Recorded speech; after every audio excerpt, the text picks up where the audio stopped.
Okay, are you ready? Yep. Because I can edit like any of this. Hi everyone, my name is Deb Kelsvig. I am the owner of FemPro Business Society. I'm a business coach and a branding photographer. I'm Rebecca Thomas. I am more than a life coach and the energy architect, and I deal with all things female empowerment and radical acceptance. I like that. Mm-hmm.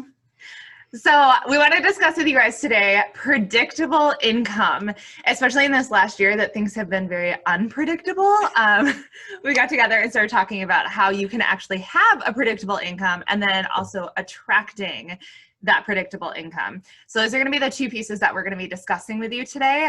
But first, I want to start with what is a predictable income. So predictable income is this formula that you create within your business that tells you this is how much I need to make within a year, and then this is the process how I get there, because you're predicting the income year by year, how much you're able to make versus last minute hustling like, oh my goodness, I have to pay my bills. Like, where's the next job coming from? So the easiest structure and way to do this is to take your personal income, assuming like whatever you personally need to bring into your home, that income, that total number, and then I need you to go over to your business. What is your cost of doing business? The overall, absolutely everything, like down to the $5 subscription, like absolutely everything. Take these two numbers, and then I want you to combine them. So that is the number that you absolutely need to make on a yearly basis. And the reason why I want you to combine your personal and your business is because you need to be able to make a living wage from your business. Like, that's why we're in business, and is so that we can actually, like survive, we can live, we can pay our bills, we can eat, Not worry. right? Like even do the fun stuff. So I want you to take that total number of your two incomes, you're putting it together, and then you're going to divide that by 12 for 12 months. So that is absolutely everything that you need to make within a month. Then I want you to take your highest, most popular package, assuming that you're service-based industry. This would be different if you are product-based, but I know personally I can speak from service-based because that's what I've been in for the past 13 years. So you're going to take your most popular package and then divide that by how much you absolutely have to make within a month. Okay, now that number, like that's how many packages of that package that you have to sell every single month. Ask yourself if that even seems reasonable. Is that realistic? If it's not, take a look at your personal expenses and your cost of doing business. Is there anything that you can take out of there so that your overall overhead that you have to make every month is less money coming out every single month? If that's not possible, because I'm sure that there's certain like subscriptions, like personal things that you completely forget about. Mm-hmm. Like I know personally, there's, especially having an iPad, it's like really easy to have these like $5 subscriptions. Hey, you made your purchase, now you forget about it for the rest of your life. Yes. Like I just had that with Visco. It's like only $14, I think, for the year. Uh-huh. And I was like, I bought it last year. Uh-huh. I'll remember to cancel it before I have to like go and do it again. And then I realized in like January that it came out again. I was like, oh crap. So like all these little things add up. Mm-hmm. Okay, so if your cost of doing business, you've got it down as low as you absolutely can, not realistic number. I can't meet with 50 people a month. Like this is not realistic. Instead, I want you to look at the package that you're selling it for. Do you maybe need to up that price? And that's okay. In which case, I want you to go ahead and evaluate what you're actually offering, because sometimes you can up your price by offering more of an experience versus adding more cost to a package. and then you can totally jump in on that one as well. But well, I was going to say, like, one of the things that I do too, and you touched on it for just a second, like, especially in a service-based industry, is the fact that like your time is valuable, but it's also like there's so much of it that is finite. So how do you break that down when you provide a service and make sure that however many packages that you have are also something that you can actually do when it comes to contributing your time. So I always break that down and reverse engineer it and go, okay, this is how many packages, and then look and see how much time that's going to cost on the back end before I put my final price on it. Because otherwise, like, I'm not going to work with 50 clients in 2 weeks and have time to do anything like be Rebecca, be mom, be any of that. I'm literally just going to be coaching. So always looking at it from that perspective. And then, the other thing that you could do too, if you provide a service, is also get really creative around how you offer your services. So could you do it for a group? Could you work with small businesses? Could you find some way to leverage your time and still get more money for the service that you're providing without having to charge more? So looking at things that way too. And I would assume like when you were talking about, like, even though we're speaking from a service standpoint, if you have a product, instead of doing like your most popular service, you would do your most popular product or your highest tagged product. So it still makes sense when you think about it that way. Yeah. And I've also learned as well, going through this process myself throughout the years, of knowing how many packages I have to sell every single month, which is your goal. Like, that's the predictable part, is this is how much I'm predicting, is to focus on that one thing and push it hard. Like, it is okay to sell it. Obviously don't like oversell yourself, but you know, it is okay to push that one package, and then everything else that you sell within that month is like a bonus, because that's just on top of what your goal is. And I think another thing that's really important to keep in mind too, and I know like we did some notes for this, and one of the things that absolutely can be taken into consideration, and I think you've probably created some of this too, is passive income. So like a product or a template or a package or something that can stand alone, and once you create it, it lives there and people can purchase it, but that's still something, you don't have to spend any time and energy doing anything with that thing. You simply collect the money for that service or product, and it's just lives there. So that's a really good way to leverage income too, I think. Yeah, passive income is huge when you're talking about like that little bit of extra every single month, because once you put it out there, it's out there. Yes, it does take time and a little bit of money to set it up. But once it's done, it's done. Some ways that you're able to do that is having a drop ship with another company, creating an e-course, writing a book, having a virtual training. Do you have any other ideas of ways that for other ones, like for me, would be like I think you said a package, but it's like, it would be like a coaching package where you would walk through it yourself. So instead of getting like my guidance, my hands-on experience, you would get like the information, structure, this is how I walk through, and you could do it that way. Yeah. So Facebook groups, like if you charge for like for people to be members of Facebook groups. So yeah, stuff like that too. Yeah. Which I have a whole training also on that, which is free, on how to grow your Facebook group authentically. So I will put that in the notes as well, because it's totally free. Right. So what are some ways that we can actually shift this mindset of time equals money, which is actually the mindset that we're trying to go to, but attracting that money, like attracting that ideal client. Because I know, especially as entrepreneurs, and we were talking about being single moms too, that can be like, that's a lot. It's a lot of pressure if we let it be, because the whole world for our people is like riding on our shoulders. So we have to step back from that pressure, that overwhelm, that overthinking, the worry, and focus on, okay, this is my goal, this is the plan, this is how we get there.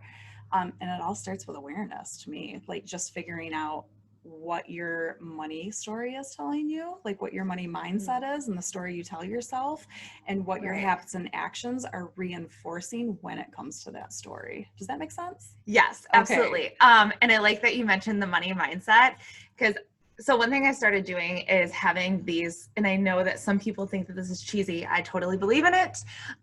Do what works for you. The thing that you tell yourself. So a negative thought, I think it's like, and don't quote me on this, it's 3 to 4 times more powerful than if you say something positive. So you're speaking negative to yourself. That's going to be like super powerful. And then you have to say like a bunch of positive things to recover from the negative. So if you start off automatically, I start my day through these series of mantras, which is that I am happy, I'm healthy, I'm successful, I'm adventurous. And then I also end that with that money comes easily to me. Because if that is what your mindset is, and that is your belief versus this like scarcity of where's my next dollar coming from? Like, okay. And it literally takes you 6 seconds, and it doesn't matter if it's positive or negative, but it literally takes your mind and your body 6 seconds to invest in a thought to create your reality. So once you think something, if you think it for 6 seconds, your mind and your body are like, okay, that's a reality. That's why so many people get stuck in these cycles, because that's what you're investing in. Like, that's what your mind is investing in. So all your actions are created by whatever it is that you're thinking. Every single thing that you do is created by what you're thinking, whether it's a default or whether it's something that you're conscious of. But that's why one of the things that I really love to do is to think of who your future best self is. So when it comes to like who you want to be down the road, what are your goals? Like, that's why goals are so important too, because you have to figure out what that looks like to first recognize it, but second of all, like figure out how to get there. And also plug into like the opportunities and the actions it's going to take to get there. So that's why it's so important to look forward instead of backwards, but also be very intentional about how it is that you're working towards those things. And I think it's also very normal to feel like I have this idea of who I want that person to be, and I don't know how to get there, which is, I think, when someone comes and works with you, because you'll help them to be like, this is how you do it, because I understand that it's scary. And when you are kind of looking to the world as, what is the status quo? What am I supposed to be? Stupid status quo. When you're like, what I want doesn't totally add up to this, or maybe that's what I think that I want. And then they come and work with you, so you can like kind of lay that out and be like, this is how we're going to do this. And we're going to unpack what your true self is like telling you. And it's funny because I was literally just having, not so much on the money part of it, but having this conversation yesterday with my son, where it's like talking about the status quo and where people think they should do things a certain way. If they haven't stepped back to realize, first of all, like, what are your core values? Like, these are things that I coach on. So what are your core values? What are the things at the end of the day that really drive you, that are really important to you, that you absolutely cannot compromise who you are and let those things go, because that's what's going to guide your decisions. What's your emotional goal? Like, how do you want to feel? How do you feel like this, the money stories that you're telling yourself, let alone any other story, how do those things make you feel, and how do you want to feel, so that you can, again, like recognize where you stand with that, but then also recognize like what actually aligns with how you want to feel. So that's another piece of it too. And then the future best self is a big thing too, but it's like recognizing that all of those things are different for people. So your priorities, your needs, like even when it comes to finances, like people's financial security, everybody doesn't need that. Everybody doesn't need to know where their next dollar is. And some people it's because they're already in that abundance mindset, but for other people it's because they're okay, like figuring it out, like, or their family. Yeah, it's an adventure. Like they can just go live on a random island and sleep in a hammock and they're good to go, and they don't. And so it's like not judging those things. And that's another thing too, is removing the internal and external judgment, because stop comparing. Like your needs and wants are different from everybody else's and vice versa. So it's not going to look like everybody else's, but you have to know what those things are for you to figure out how you're going to get from point A to point Z. Yeah. And I also remembered something when you were saying that it takes 6 seconds when you're telling yourself something to accept it. I believe it takes 8 seconds to accept something and to digest it when someone else tells you something negative. So I know one huge issue that I hear a lot within like the Grand Rapids community when it comes to business owners is they don't have the external support, which is okay because we can advocate for ourselves. We can say, you know what, I'm going to prove you all wrong. But you also have to make sure that within those 8 seconds of someone telling you that they don't believe that what you're doing, you don't invest in their idea or picture or thought. Just let it slide right off. Like, and that's one big thing I talk about, where it's like figuring out what's for you and rejecting everything that isn't. Like, you don't have to plug into that. You don't have to invest it. You don't have to receive it. You don't have to own it. Yeah. You can just be like, thank you for sharing. Keep it moving. And like, you can just tell them, that's an interesting way to view it. That's interesting. I'm not accepting what you're saying, but I'm also validating the fact that you said it. I'm just not going to accept that this is true. And then go prove them wrong. Like, that's my big thing. Like, tell me I can't. Here we go. So, yeah. Which I think is one thing, getting to that point to be like, I'm going to prove you wrong, is like really powerful when you believe in yourself that like, I can do this. And it's really, and yes, I know that there is like the whole formula on how to make a predictable income, but I truly believe, being 13 years in business and being raised by an entrepreneur and being completely like immersed, you know, around in the culture, entrepreneurs, that the biggest difference between like barely making it and kind of being successful and being fulfilled is that mind shift.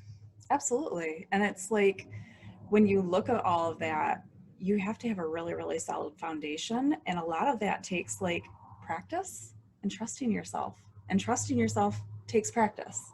Yeah. So more than anything, you just have to figure out what it looks like and practice until you can learn to trust in the fact that, oh, this is actually going to work. Oh, this is going to be okay. Oh, I'm really doing what's right for me. Oh, like, we're going to do this thing. So yeah.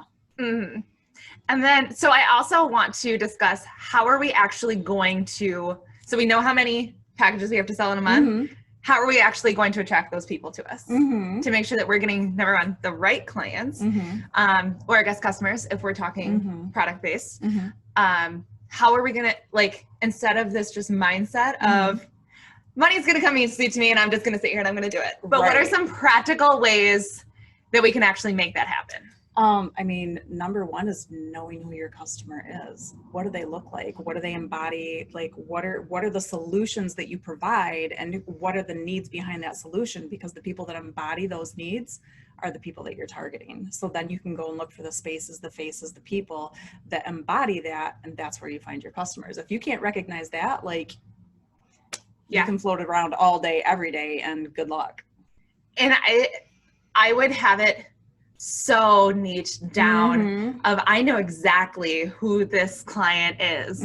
Like, for my wedding company, when I had it, it was very, very specific to the bride that I was talking to, which is like, she loves Funfetti ice cream, loves sprinkle, or like, you know, sparkles. Like, she's super happy. She, like, I even had an income bracket that she's in, like, kind of things that she liked to do, because obviously when you're working in weddings, like, you're talking to the bride, but have it very, very niche down to where they like live, you know, the type of job that they have, like very, very niche down. And it's funny because I've had some people kind of push back against that concept, even though it's pretty well proven. And I always compare it to dating. So like, when you're dating and you think about it, like, when you're looking for the one, if you are very focused on like, he needs to have this, this, this, this, and this, or she, whatever that looks like, and then all of a sudden you start compromising those things, you're trying to fit into their box instead of making sure that you are actually like making sure they're a good fit for you. You don't need to, everybody is not your client. You don't have to take everybody. You can turn clients away. What you want to do is provide quality and make sure that you're speaking to the people that you can actually help, and not just trying to like reach every single person, because that's not what this looks like. So when it comes to dating, like, it looks like this is the vision. So again, you can recognize it, but secondly, like, you're not going to compromise who you are, and you're so aligned when you come together. The process might take a little bit longer to find those people, but once you do, they are your people. There's no ifs, ands, or buts about it. And I think one important thing with that is, don't be so far into the scarcity mindset that you start taking on Anybody. every single one. It's not worth it. It's not worth your peace. It is not worth the time, the money. Like that's a very surefire way to get stuck in a very unhealthy and bad habit. Really bad place. So don't take on absolutely everyone, because you'll also start hating your job. I've done it. And I always get this mixed up, but there's some information that I heard a few years ago that was along the lines of like 20% of your business are going to cause 80% of your problems and burn up that time and energy. So to just cut that out and focus on the other 80% of the people that actually don't cause you to waste all that time and energy and actually bring you joy and help you show up as your best self for them, like that's what you want to focus on. So, and then I think another way to attract those clients is to literally just put yourself out there. Always. Like, I know that it's uncomfortable to get in front of a camera, but they don't care how awkward you may be or how awkward you feel. And I understand this is like an internal thing where it's like, but I also want to feel like okay. And again, it's going to take practice. Like my feelings are valid. Like, yes, they are valid, but also how much do you want this? Like if you want this to succeed, you're going to be okay with feeling a little bit uncomfortable for a little while. Being uncomfortable does not last forever. You end up getting like really comfortable. And not only that, awkward. but like when you can share those vulnerable things, like show up as your authentic self. That's a huge, huge, huge one, because not only do you give other people that permission, but a lot of times when we show up with that humanness, that's where people really invest in us, because they're like, oh, she's not perfect. Like she's still here. Oh, I have that too. And then that's how you connect, is on that thing that actually makes you both really, really human, instead of like this, I'm up on a pedestal and you're over here going, oh, well, I could never. Like, no, bring your humanness to the table and connect over that. And if you, whether that means something silly or something nerdy or whatever that looks like share that thing and find your people again. So yeah. I think also like people want to know who you are as a business owner. If you're the face of your business, like they want to know, like I share a lot about my daughter and I, we go like every single day I try to do at least one adventure with her. It just makes life fun. She's the one who actually started that. Where like we would have just random days that she would just want to have like a fun little party. And I'm like, I'm here for this, sure. So I share those adventures because people still want to know who I am. And then I've also heard, if you have a team, people are like, I'm not the face of my business. Like I don't want to show myself, and that's fine. In which case, showcase your team, like very real, like them interacting together, so that your client base or customer base can also get to know your team. But also share with your team and with your following your why. Why does your company exist? How does it impact their life? Because yes, they care about you.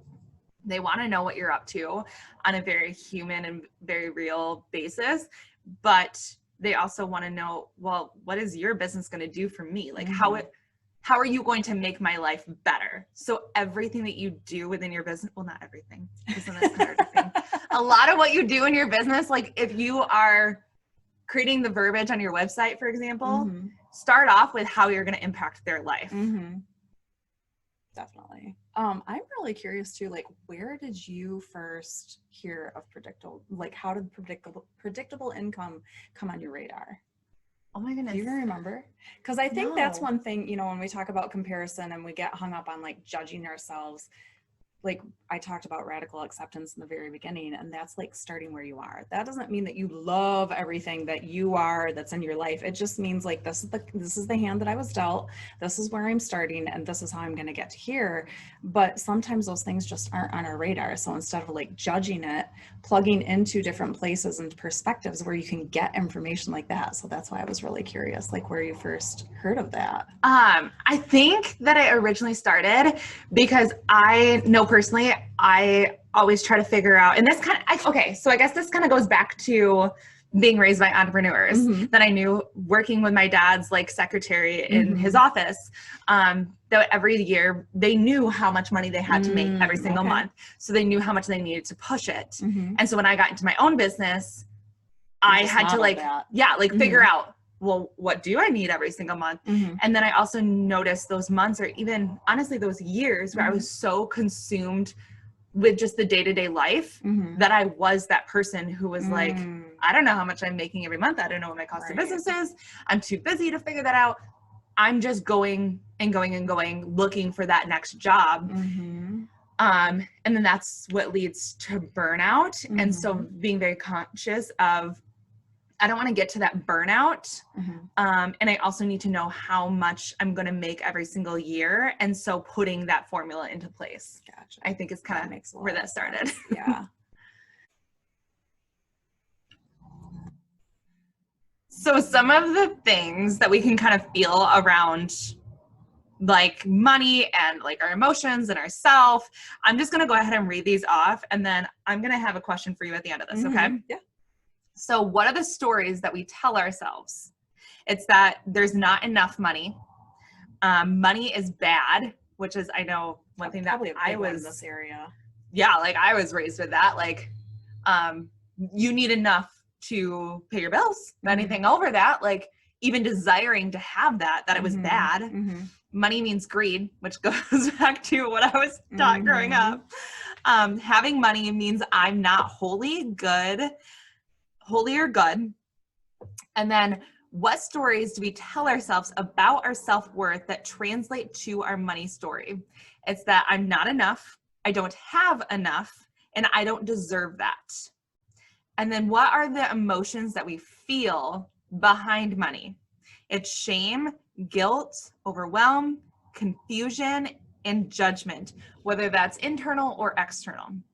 Okay, so these are kind of some like general bullet points around money, which I feel like even reading these off, I'm like, yep, I know this one, I recognize that one.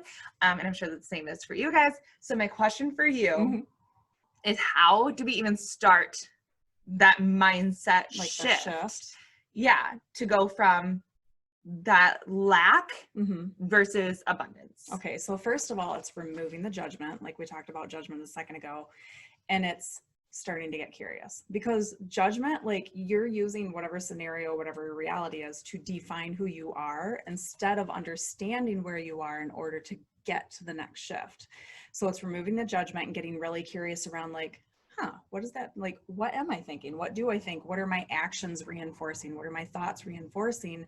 Being able to recognize that first, and then shifting into, okay, what do I want it to look like? What do I want it to be different? How does that look? What does it feel like? And then being able to make decisions and take action that's aligned with that. And there's a huge part of that, like especially as entrepreneurs and providing a service, where I'm sure everybody's heard of ROI. And I can't remember if you and I have ever talked about this, but it's not return on investment. It's return on implementation. So it's like you can invest all day, every day, but if you're not actually doing the things that align with where you're trying to get, that's when you're going to waste time and energy. And I had to plug into that reframe with ROI, because I come from, like, my dad's a huge procrastinator. Sorry, Dad, you are. But he's a huge procrastinator. So that was a big learned behavior for me growing up. And when I finally recognized that, I was like, okay, how do I shift out of this? And you can have awareness all day, every day, but until you find the thing that helps you click and helps you like shift into that next level. And for me, it was ROI. It was looking at, okay, what am I doing? Where am I taking action? Who am I connecting with that actually aligns with what my goals are, and leaving everything else on the table, because you can't do all of the things. So that was a huge piece of it for me. And then it's also plugging into the spaces and people that represent where you want to be, not only emotionally, but financially, because you don't know what you don't know. So you're used to thinking and acting like this, and that's not bad. Again, radical acceptance, but it's recognizing, okay, this is what I want it to look like. This is what that looks like. This is the lifestyle. These are the things that I will have. These are the emotions that I'll have. And then being able to tap into those places and model their behaviors and actions, and the tools, like using the tools, because they have different tools and approaches and mindsets too. And a lot of it goes back to investing. Like as entrepreneurs, scarcity is a huge thing, and it's really, really scary. So to shift from that, it's also really trusting yourself, really practicing like thinking a different way, but then also making decisions a different way too. Instead of looking at it as a cost, what are the investments that you're making? What are the return on those investments? So you need both ROIs. You need a return on investment and return on implementation, because like, I think one of the things I hear about entrepreneurs the most is that we don't hire soon enough. And it's because like there's a lot of, I know in my family, there's a lot of pride in being able to do things yourself, but there's also a huge cost behind the time that you actually invest. So making sure that you price that accordingly, but also realizing that you can't do all the things and building something that's sustainable. So yeah, is it going to be a big upfront cost? But at the same time, once you get that in place and once you start getting down the road, how much time and energy is actually leveraged because of that investment? And then what's the return on that? So that's the part that I like preach. As you're saying that, I'm like, oh my goodness, yes. Like, remain in your realm of genius, because I know that I can do marketing. Should I? No. Do you want to? No. Like, that is not my realm of genius. Instead, I would much rather hire a marketing company to do what they do best, and then also keep track of what that return on investment is, because I also believe that you should remain in your realm of genius. And I understand that does not happen straight out of the gate, but you do have to invest in your business. But then also looking on that return on investment. So I definitely believe that when you invest in your business, you should also be getting that back. So, and that's one thing that I'm really big on when I do work with my clients is I want to make sure that I'm, number one, the best fit. So kind of interviewing the people that you're working with, because you're not for everyone, and that's okay. Not everyone's going to be for you. But making sure that you are helping your clients get that return on investment as well. And then making sure that you are also getting that return on investment. Yeah. And then also staying within your realm of genius, because like I said, you can also do your own nails, but I mean, should you? Does it bring you joy or reimburse you financially? And then I also want to speak on the personal end of this as a business owner.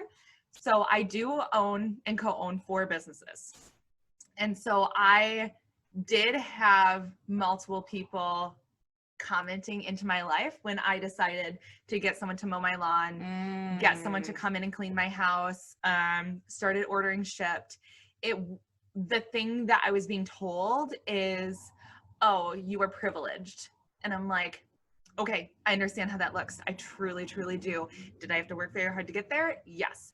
But also, this is the mindset that I'm at, is that I'm also staying in my realm of genius. So that time that I am outsourcing, I am then able to reinvest that time within my business or within my daughter's life, that I am then able to spend that time with her instead. Or I'm able to work and make that money. And there's a big piece here, not just for what you're talking about, which is judgment, by the way, when people are shooting you about how you should be doing things and the stories behind that. But there's a huge piece in there about value exchange, which is entrepreneurs. You really have to get a solid foundation on what your value is and also ask for it. But even when you're talking about the services like Shipt, you're providing a value exchange. What they're doing for you is extremely valuable, because then you're leveraging your time and energy to do something in your zone of genius, which brings a return to everybody. And you're providing them value because they're able to get paid. They're able to provide a service. Like if that's what they're doing to support their family, that's still a value exchange. But then when you talk about customers and clients too, it's the same thing. What's the value exchange? Are you changing their lives? Are you solving problems for them? Like, there is huge value in that. And you have to find the people that can recognize that value, but you have to lead with investing in that mindset too. Yeah.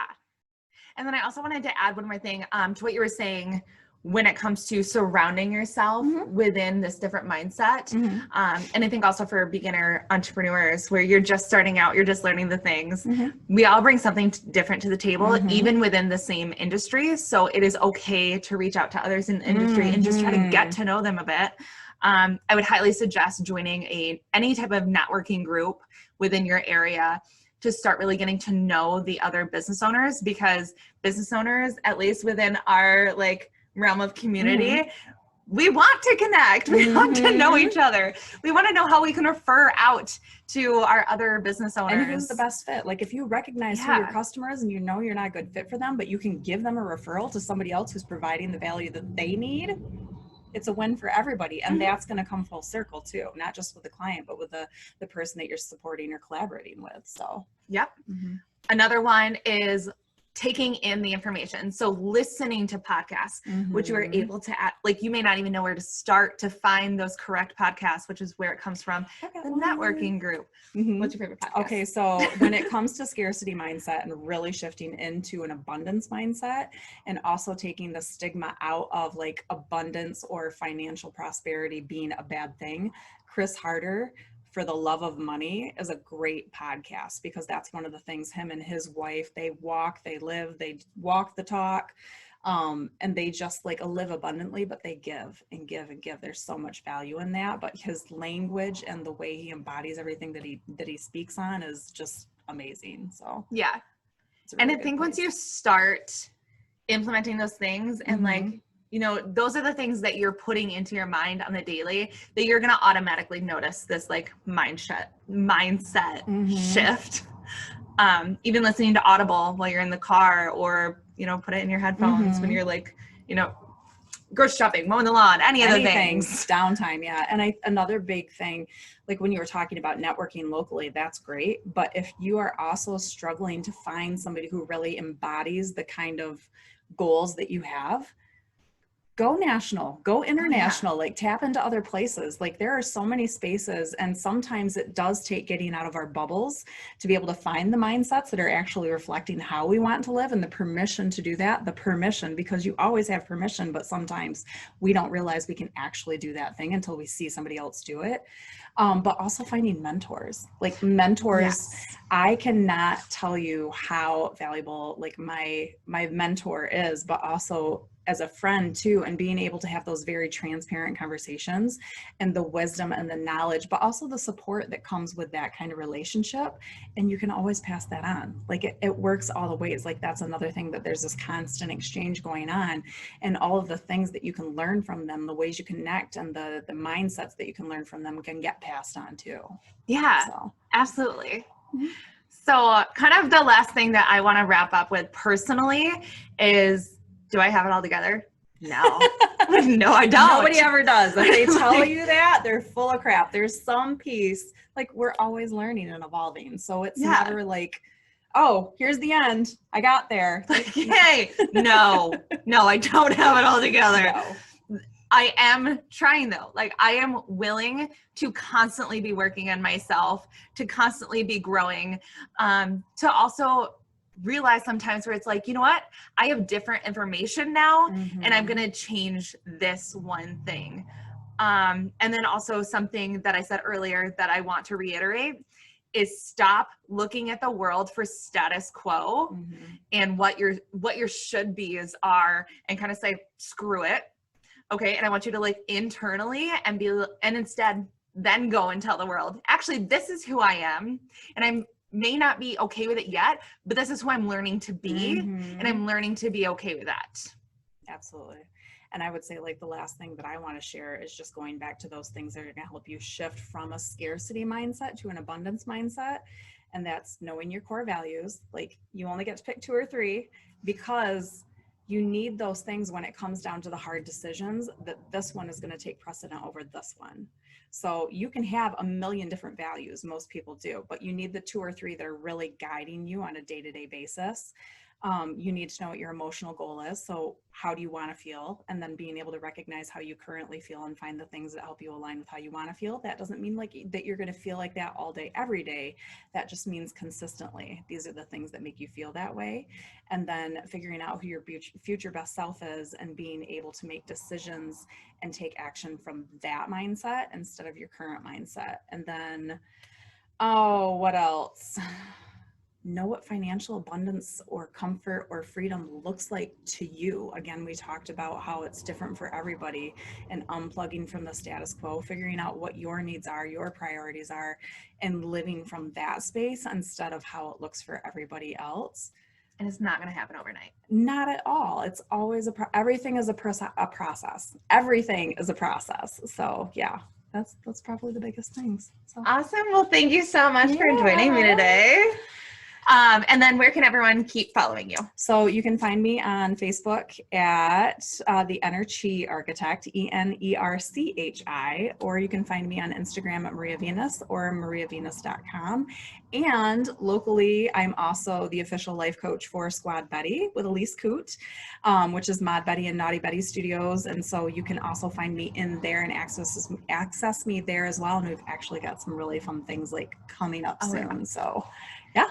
And I have to say, like, if you're within the Grand Rapids area, and someone can correct me if I'm wrong, but to my knowledge, like Squad Betty is the other largest group, most impactful group within the Grand Rapids area. So if you were not plugged in there, please do. Yep, go check it out.